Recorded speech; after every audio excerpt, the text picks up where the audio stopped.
बऱ्याच जणांना हा प्रश्न पडतो की संस्कृत भाषा का शिकायची? कारण ती व्यवहार भाषा नाही आहे आता. आपण कुठे ती वापरत नाही. आणि मग संस्कृत भाषा शिकून उपयोगच काय आहे? करिअरच्या दृष्टीने काय उपयोग आहे? आणि इतरही काय उपयोग आहे? तर मला असं वाटतं की संस्कृत भाषा यासाठी शिकायची की तुमचं प्रेझेंटेशन त्याच्यामुळे सुधारतं. आणि जेव्हा-जेव्हा तुम्ही आता हे आपल्यावर अवलंबून आहे की ते वापरायचं का नाही? का फक्त इंग्रजी कोटिंगच चांगली असतात, असं समजून फक्त इंग्रजी कोटिंग वापरायची.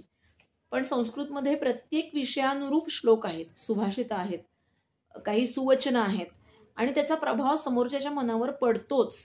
त्याचं कारण असं आहे की आपल्या भारतीयांना जरी संस्कृतचं महत्त्व पटलेलं नसलं, तरीसुद्धा इतर देशातल्या अनेक लोकांना जी अतिशय चांगला विचार करणारी लोकं आहेत, जी अतिशय कीर्ती मिळवलेली लोकं आहेत, जी कंपन्या वेगवेगळ्या चालवतात, अशी अनेक लोकं, या लोकांना संस्कृतचं महत्त्व पुरेपूर पटलेलं आहे. आपल्या इथल्यापेक्षा बाहेर जास्त संशोधन चालू आहे त्या संस्कृत भाषेवरती.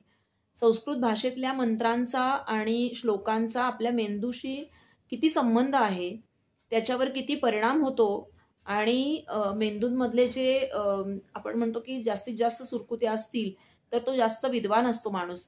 तर त्या सुरकुत्या वाढवण्याचं म्हणजे मी हे आता अतिशय सोप्या भाषेत सांगतेय. त्याचं कारण मी काही अ, शास्त्राची विद्यार्थिनी नाही किंवा शास्त्राचा अभ्यास केलेली नाही.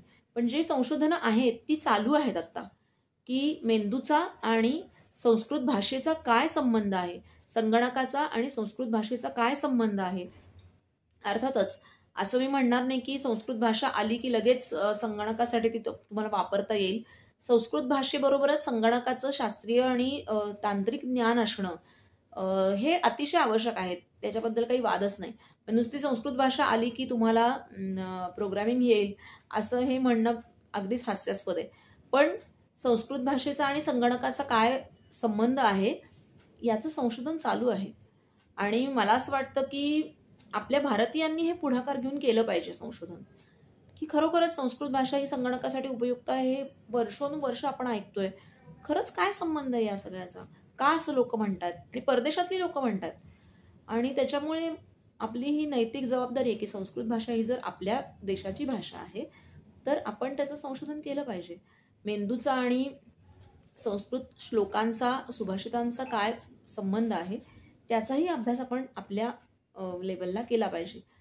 मी शाळेतली शिक्षिका म्हणून असं नक्की सांगू शकते, की संस्कृत भाषेच्या श्लोकांच्या पाठांतरामुळे स्मरणशक्ती सुधारते, उच्चार अतिशय शुद्ध होतात. त्याचं कारण संस्कृत भाषा ही तोंडातल्या तोंडात इंग्रजीसारखी बोलण्याची भाषा नाही आहे. तिथे कुठेही सायलेंट हा मोड नसतो आणि त्याच्यामुळे खणखणीत भाषा असल्यामुळे आपोआपच जिभेला एक वळण लागतं.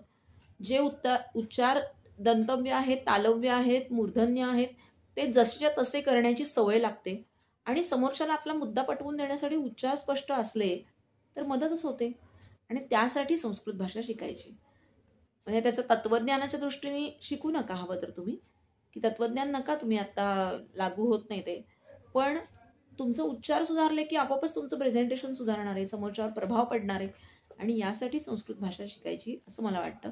दुसरं एक कारण असं आहे, की आपला जीवनाकडे बघण्याचा दृष्टिकोन खूप बदलतो. म्हणजे आत्ता ऑलिम्पिक्समध्ये जी खेळाडू भगवद्गीतेमधल्या श्लोकाचं उदाहरण देते आणि असं सांगते, की मी फक्त माझं काम केलं, माझे पूर्ण 100% दिले. आता फळ देणं न देणं हे ज्याचं त्याचं ज्या त्या परिस्थितीवर किंवा माझ्या नशिबावर किंवा देवावरती अवलंबून आहे, परमेश्वरावर अवलंबून आहे. हा दृष्टिकोन कुठून येतो? तर संस्कृत भाषेच्या ज्ञानामुळे, संस्कृत भाषा शिकल्याने किंवा त्याच्या संस्कारांमुळे येतो. ही संस्कार करणारी भाषा आहे.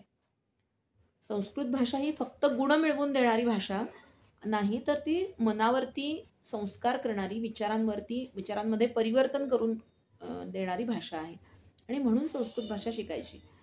संस्कृत भाषेमध्ये असे अनेक सुभाषितं आहेत अशी, की जी सांगतात, की तुम्ही यशाने हुरळून जाऊ नका आणि अपयशाने खचून जाऊ नका. त्यामुळे जो संस्कृत भाषा शिकतो ना, तो शक्यतो कधीही निराशावादी नसतो, असं माझं मत आहे. तुम्ही प्रयत्न करून बघा. हे प्रयत्नांनी आणि अनुभवांनी सिद्ध होणार आहे, हे नक्कीच आहे. आणि त्याच्यामुळे जोवर आपल्याला प्रयत्न करत नाही आपण, तोवर आपल्याला ते कळणार नाही आहे. आणि मग नुसती टीका करण्यापेक्षा, नुसतं काय उपयोग आहे असं म्हणण्यापेक्षा, आपण तो अनुभव घेऊया. अजून एक संस्कृत श्लोकांचा आणि स्तोत्रांचा पाठांतर करण्याचा फायदा असा आहे की विद्यार्थ्यांची आकलन क्षमता वाढते. म्हणजे माझा असा अनुभव आहे की विषय कळणं सोपं जातं त्यांना. आणि त्याच्यामुळे त्याचं कारण काय मला असं वाटतं की या संस्कृत स्तोत्रांच्या आणि श्लोकांच्या पठनाने ना मनाला एक स्थिरता येते. आणि तुमचं चंचल मन असेल तर तुम्हाला एक विषय समजायला सुद्धा अवघड जातो. पण जर तुमचं स्थिर असेल मन तर अनेक विषय वेगवेगळ्या वेळेला जर तुम्ही त्याचा अभ्यास केलेला असेल. आता शाळेची जी रचना असते ती एका तासाच्या मागून दुसरे तास असे असतात. सलग 8 तास असतात. तर त्या 8 तासांना वेगवेगळे विषय शिकले तरीसुद्धा ती मनाची स्थिरता ढळत नाही. आणि त्यामुळे मला असं वाटतं की अगदी बालवाडीपासून ते पोस्ट ग्रॅज्युएशनपर्यंत जेवढ्या वेळ दिवस तुम्ही शिकत असाल घरीसुद्धा आणि शाळेतसुद्धा समजून उमजून त्या संस्कृत स्तोत्रांचं पाठांतर मुलांना दिलं पाहिजे करायला. त्याचा अर्थ समजून सांगितला पाहिजे. नुसतं पाठांतर पण नाही, त्याचा अर्थ पण समजून सांगा अतिशय सोप्या भाषेमध्ये. म्हणजे मग त्याची गोडी वाढेल. त्याची एक लय असते. त्या लयीमध्ये ती शक्ती आहे. त्या चढ उतारांमध्ये ती शक्ती आहे मनाला स्थिर करण्याची. आणि त्याचा फायदा निश्चितपणे विद्यार्थ्यांना होताना दिसतो.